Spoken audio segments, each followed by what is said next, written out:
Hi everyone, welcome to Homerino Collectibles, and today I'm going to be kicking off the DC Collectibles Arkham Knight 7-inch reviews with Harley Quinn.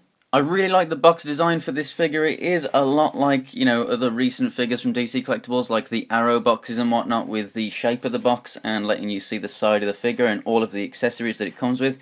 So that's really cool. On the side we get a nice graphic design of the character right there with the name and the number that it is in the series, and then on the back we have the other figures from the wave. And another character that is part of Series 1 is Red Hood. He's not on the box because he is actually a Target exclusive, and I am trying to track one down for a good price, so as soon as I can get one I will also be getting a Red Hood review up. Batman is on his way, and as soon as Arkham Knight is available I will be getting one too. And here we have Harley out of the packaging, and this is an absolutely fantastic figure. There's no two ways about it. There's basically nothing that I can find wrong with this figure, apart from one fault, and that's just on mine, and even that doesn't stop it being awesome. So before we take a look at the figure itself, let's take a look at the accessories that she comes with. So first up we have this pistol, and I have that in the trigger finger hand, as you can see. Very nice. She also comes with this bat, which is detailed very well to look a lot like real wood. It looks really, really cool the way it's been done. And you got the little silver bolts or rivets or whatever they are, or nails painted there that are holding those little metal rings on. And the nice red strip that goes around it is painted very well. Looks really cool, and that is in just a kind of just regular gripping hand. So that should be able to hold, various other Harley weapons that you have from DC Collectibles. She also comes with another gripping hand that is a bit more closed up, that I feel fits very well for what looks to be a detonator from the game, so that's pretty cool. You can't get like the thumb on top of that button or anything unless you move it yourself, because these hands, they are kind of pliable. They're not really super hard, so you don't need to worry about the fingers snapping or anything if it is a bit of a tight fit. Sometimes, as you can see, they can bend and move, allowing you to get the parts in and out very easily enough. And the connection on the hand, as you can see, the lip isn't very big, so it's going to stay in very well and snug, but it's not going to be really, really hard to clip these hands in and out, so you shouldn't have any problems with breaking these hands when you're interchanging them. And you also get one more, so you get this open hand that you could use to put a hand on her hip, or you could have, just lots of different really, really nice displays with this figure, with all the different accessories and hands that she comes with. She also comes with this little jack-in-the-box. You can actually move this handle around, and the top just kind of flops around. You can't really push the spring all the way down, and I don't really want to break it and try. It would have been cool if there was a feature, where you could push it down and then wind this up and have it click out or something. But for, just something to put on display next to Harley, I think is a very, very cool little thing, and it's painted pretty nicely, and yeah, it just looks really cool and suits the figure. And now for a closer look at the costume itself. So I really do like the design of this.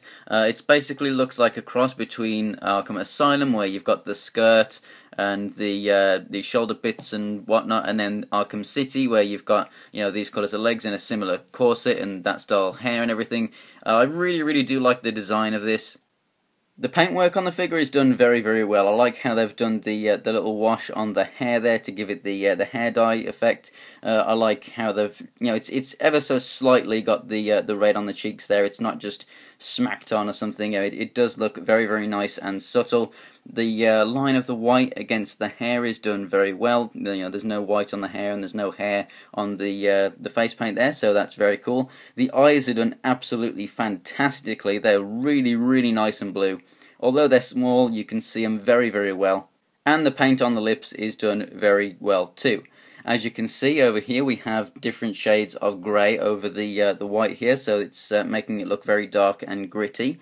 And then on the red parts, we actually have a little bit of a black wash. You can see it, more prominently down here on the knee. I like what they've done with the black as well. It's not just like super jet black. It's like a kind of very matte, very dark grey. So it's like an almost black colour. So I think it just stands out a bit better. And I really like how they've put the silver over these diamond parts on the legs too.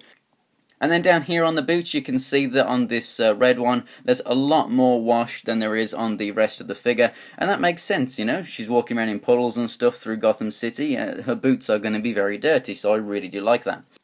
Now, the one thing that I mentioned earlier that is wrong with this figure, it's just a fault with this one, it doesn't affect me at all. You know, it's just this little crack at the back of the boot there, but I can still move it absolutely fine. It doesn't, you know, hinder articulation, and, you know, it doesn't open up when I move it or anything. It's just a tiny little crack right there that doesn't really matter at all.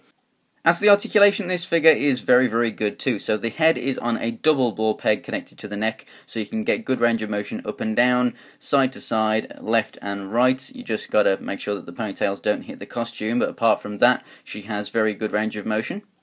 At the shoulders here, they move out one click like so.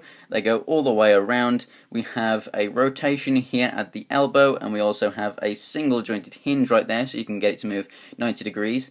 The hands, obviously with them being interchangeable, can rotate, and they also move in and out, so you can get very good expression there. We have a diaphragm joint up here which moves left and right, and also it kind of wiggles a little bit forward and back. I don't know how much ab crunch is supposed to be there. There's not much of a gap inside there, so I don't really think it's supposed to go more than that, but you know, you can get it to wiggle just a little bit right there.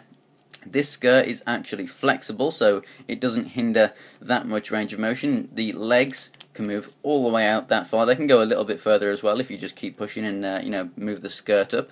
And they can go forwards very, very nicely, and backwards as well, which is very, very nice. We have a rotation at the thigh. We have double jointed knees. The boots can rotate. The feet can go up and down. And we have an ankle pivot in here because there is actually, you know, a ball connected to the front part of the foot right there. So you can get very, very good ankle pivot, and she has peg holes in the bottom of her feet too. The figure stands exactly 7 inches tall to the top of her head, so she is pretty much the same size as the Arkham Origins Batman. So overall, I 100% recommend this figure. It's a good mix of the other Harley costumes, so whichever one you prefer, you should find something that you like in this costume. The paint and sculpt is just awesome. She's a good size, she has great articulation, nothing feels like it's going to break. And if you're into the Arkham games, you know, Harley is looking to have a very big role in Arkham Knight, seeing as she should be a playable character, which is pretty cool. Then you definitely need to pick this thing up.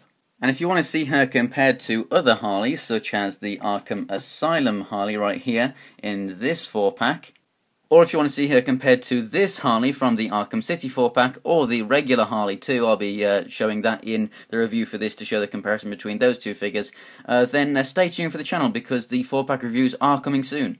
If you enjoyed the video, give it a like, and if you want to see more pictures of this figure and other things from my collection, go ahead and check out my Instagram and Twitter. It's Homerino123 for both, links are in the description below.